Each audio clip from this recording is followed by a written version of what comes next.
नमस्कार दोस्तों, देखते हैं उत्तर प्रदेश की सबसे पहले आज की 25 फटाफट बड़ी खबरें जो आपको जानना बेहद जरूरी है। लेकिन उससे पहले अगर आप एक सच्चे पत्रकार को सपोर्ट करते हैं तो चैनल को लाइक और सब्सक्राइब करके वीडियो पूरा देखना। पीएम मोदी सीईओ और अमित शाह एमडी अलंकार अग्निहोत्री ने सरकार को बताया वेस्ट इंडिया कंपनी गणतंत्र दिवस पर यूजीसी के नए नियमों और शंकराचार्य के शिष्यों की पिटाई से आहत होकर इस्तीफा देने वाले पीसीएस अधिकारी अलंकार अग्निहोत्री शनिवार को कानपुर पहुंचे। अग्निहोत्री ने कहा कि जिस तरह देश पर ईस्ट इंडिया कंपनी ने शासन किया था और यहाँ का पैसा अपने देश ले गए थे, उसी प्रकार वर्तमान समय में वेस्ट इंडिया कंपनी शासन कर रही है, जिसके सीईओ प्रधानमंत्री नरेंद्र मोदी है और एमडी अमित शाह है। कुएं में से आई बदबू तो हुआ शक, बोरे में भरकर फेंकी विवाहिता की लाश ऊपर से डाल दी। प्रयागराज के बलकररपुर गांव में 22 जनवरी से लापता 37 वर्षीय सीमा सरोज का शव कुएं में बोरे के अंदर मिला। शव को छिपाने के लिए आरोपियों ने ऊपर से लकड़ियां डाल दी थी। मृतका की मां ने पति और ससुराल पक्ष के 5 लोगों के खिलाफ हत्या का मुकदमा दर्ज कराया है। पुलिस ने पति समेत 3 लोगों को हिरासत में ले लिया है। हत्या की वजह पति के अवैध संबंध बताए जा रहे हैं। हाजीपुर का नया नाम सियारामपुर और उरमुरा किरार हुआ हरिनगर। सीएम योगी ने बदले 2 गांवों के नाम। उत्तर प्रदेश के मुख्यमंत्री योगी आदित्यनाथ ने पंचायत चुनाव से पहले 2 गांवों के नाम बदलने का फैसला लिया है। सरकार ने हरदोई की हाजीपुर ग्राम पंचायत का नाम बदलकर सियारामपुर कर दिया है। वहीं फिरोजाबाद जिले के उरमुरा किरार गाँव का नाम अब हरिनगर होगा। प्रशासन ने इन बदलाव को मंजूरी देते हुए आधिकारिक घोषणा कर दी है। यह निर्णय स्थानीय लोगों की मांग पर लिया गया है, जिससे उन्हें नई पहचान मिली है। मौसम विभाग का 4 जिलों के लिए रेड अलर्ट। हरदोई सबसे ठंडा जिला। 2 और 3 फरवरी को बारिश की चेतावनी। मौसम विभाग ने आगरा, सरसावा, बरेली, हिंडन के लिए घने कोहरे का रेड अलर्ट जारी किया है। कानपुर मंडल में सुबह ही घना कोहरा छाया था और विजिबिलिटी शून्य तक पहुंच गई है। मौसम वैज्ञानिकों के अनुसार 2 और 3 फरवरी को कानपुर बुंदेलखंड क्षेत्र में बारिश होने की संभावना है। पिछले 24 घंटे में हरदोई 6.5 डिग्री सेल्सियस तापमान के साथ सबसे बड़ा ठंडा जिला रहा। मुसलमानों को गाली देने से हिंदू राष्ट्र नहीं बनेगा। धीरेन्द्र शास्त्री ने सनातन में सुधार की नसीहत दी। बागेश्वर धाम के पीठाधीश्वर धीरेन्द्र कृष्ण शास्त्री ने बांदा में आयोजित कार्यक्रम में कहा कि मुसलमानों को गाली देने से भारत हिंदू राष्ट्र नहीं बनेगा। उन्होंने स्पष्ट किया कि हिंदू राष्ट्र बनाने का केवल एक ही उपाय है, हिंदुओं को अपनी कुरीतियों और आतंकियों कमियों को सुधारना होगा। शास्त्री ने जात पात को त्याग कर सभी हिंदुओं के एक होने पर जोर दिया। उन्होंने भक्तों को ईश्वर पर पूर्ण भरोसा रखने और इधर उधर न भटकने की सलाह दी। दबोचा गया माफिया मुख्तार का साड़ू तन्नू। अंसारी कोर्ट में जज के सामने कहता रहा यह बात। गाजीपुर पुलिस ने माफिया मुख्तार अंसारी के चचेरे भाई और साड़ू गौस मोइनुद्दीन उर्फ तन्नू अंसारी को गिरफ्तार कर लिया है। वह 25,000 का इनामी था और मनोज राय हत्याकांड में 2 साल से फरार था। पुलिस ने उससे शनिवार को मोहम्मद से पकड़ा। कोर्ट में पेशी के दौरान तन्नू जज से अपनी जान माल की सुरक्षा की गुहार लगाता रहा। अदालत ने उसे न्यायिक हिरासत में जेल भेज दिया है।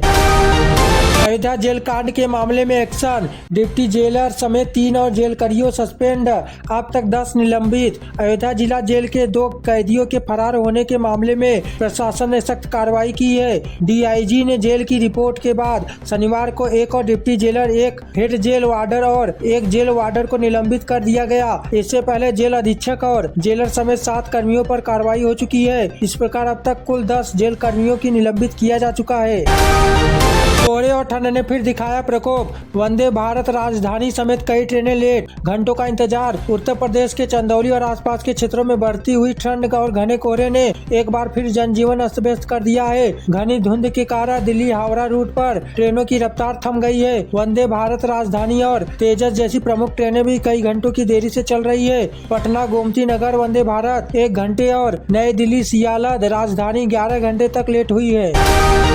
आगरा में रफ्तार का कहर हाई, स्पीड ट्रक ने 2 ऑटो को रौंदा, 5 की मौत। कई गंभीर। आगरा के खंदौली थाना क्षेत्र में जलेसर रोड पर शनिवार सुबह एक भीषण सड़क हादसा हुआ। यहाँ एक तेज रफ्तार ट्रक ने सवारियों से भरे 2 ऑटो को जोरदार टक्कर मार दी। इस दर्दनाक दुर्घटना में 5 लोगों की मौत हो गई, जबकि 8 से अधिक लोग गंभीर रूप से घायल हैं। टक्कर इतनी जबरदस्त थी कि ऑटो 50 फीट दूर जा गिरी। ऑटो में सवार सभी लोग 4 धाम यात्रा से लौट रहे थे। समाजवादी पार्टी में शामिल होंगे। कांग्रेस छोड़ चुके दिग्गज नेता नसीमुद्दीन सिद्दीकी बोले 5 सालों से मन था बेचैन। पूर्व मंत्री वरिष्ठ नेता नसीमुद्दीन सिद्दीकी के समाजवादी पार्टी में शामिल होने की अटकलें तेज हो गई हैं। कांग्रेस से इस्तीफा देने के बाद उन्होंने कहा कि उनका मन पिछले 5 सालों से बेचैन था। सिद्दीकी ने स्पष्ट किया कि वे अगले 2 दिनों में अपने राजनीतिक भविष्य का फैसला लेंगे। उन्होंने संकेत दिया कि यदि विचार मिलते हैं तो वे सपा का दामन थाम सकते हैं, क्योंकि उन्हें जमीनी स्तर पर कार्य करना पसंद है। चौथा बच्चा पैदा करने पर 21,000 और 5वां किया तो 31,000 देंगे। हिंदू रक्षा दल के पिंकी चौधरी का ऐलान। हिंदू रक्षा दल के अध्यक्ष पिंकी चौधरी ने एक विवादित बयान जारी करते हुए हिंदुओं से अधिक बच्चा पैदा करने की अपील की है।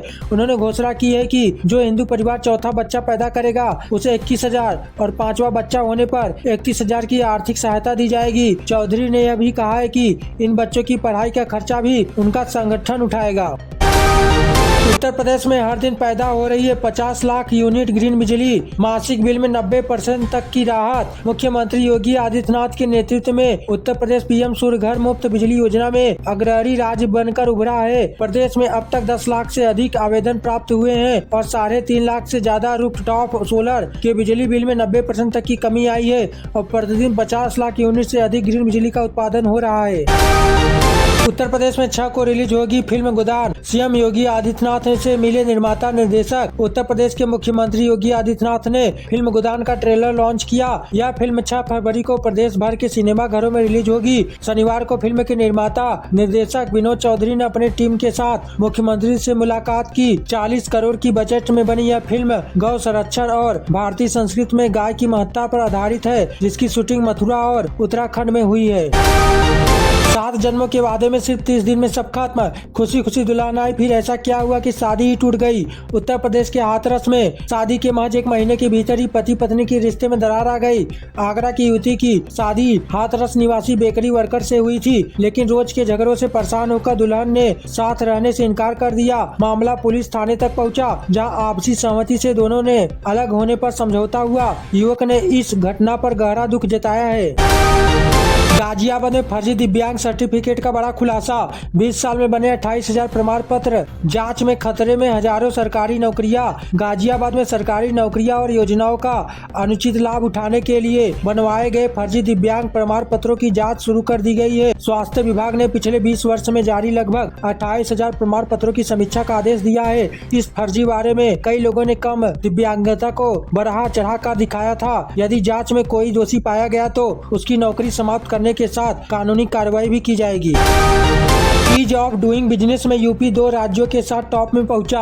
कारोबार करना आसान। भारत सरकार की ease of doing business ranking में उत्तर प्रदेश ने त्रिपुरा और ओडिशा के साथ संयुक्त रूप से पहला स्थान हासिल किया है। इस उपलब्धि का श्रेय प्रशासनिक सुधारों और नियमों में दी गई ढील को जाता है। वहीं पश्चिम बंगाल सबसे निचले पायदान पर है। यूपी सरकार अब दूसरे चरण में 30 नए सुधारों को लागू करने की तैयारी कर रही है, जिससे निवेश और व्यापार और भी सुगम होगा।